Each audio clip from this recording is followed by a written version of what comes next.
اب نبی کریم صلی اللہ علیہ وسلم کا مبارک فرمان ہے کہ قیامت کے دن میں سب سے پہلے اہل مدینہ کی شفاعت کروں گا، جو مدینہ کے رہنے والے ہیں ان کی شفاعت کروں گا۔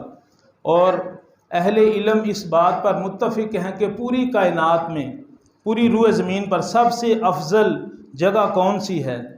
سب سے افضل جگہ وہ ہے کہ جو زمین کا وہ ٹکڑا جو جناب نبی کریم صلی اللہ علیہ وسلم کے مبارک جسم کے ساتھ ٹچ کیے ہوئے ہے، جو آپ صلی اللہ علیہ وسلم کے مبارک جسم کے ساتھ ملا ہوا ہے، یہ روح زمین کا سب سے افضل حصہ ہے، سب سے افضل ٹکڑا ہے۔ تو مدینہ اور اہل مدینہ کا احترام یہ ایمان کی علامت اور نشانی ہے۔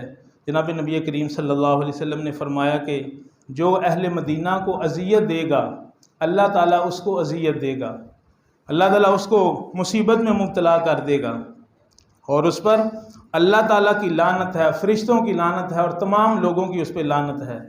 تو یہ کل جو مسجد نبوی میں واقعہ پیش آیا یہ بڑا ہی قابل مذمت ہے، اس کی جتنی بھی مذمت کی جائے کم ہے۔ یہ تو ایسی جگہ ہے کہ جس کا احترام ہر مسلمان کے دل میں ہے۔ پتہ نہیں جنہوں نے ایسی حرکت کی ہے وہ کس قسم کے لوگ تھے کہ ان کے ذہنوں میں کیا چیز آئی کہ انہوں نے مسجد نبوی کا احترام بھی ملحوظ نہیں رکھا۔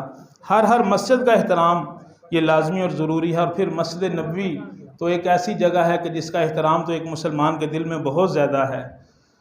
قرآن پاک کے اندر اللہ تعالیٰ کا فرمان ہے کہ ان الذین یغضون اصواتهم عند رسول اللہ اولئک الذین امتحن اللہ، کہ جو جناب نبی کریم صلی اللہ علیہ وسلم کی مجلس میں اپنی آوازوں کو پست رکھتے ہیں ادب اور احترام کی وجہ سے، یہ لوگ متقی اور پرہیزگار ہیں۔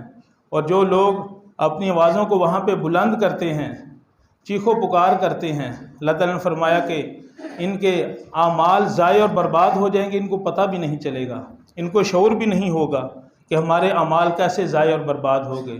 بہرحال یہ واقعہ بڑا ہی قابل مذمت ہے۔ یہ ایک مسلمان کی شان کے یہ بعید بات ہے کہ مسجد نبوی کے تقدس کو وہ پامال کرے۔ یہ واقعتاً یہ لوگ سزا کے مستحق ہیں، یہ تعزیر کے مستحق ہیں۔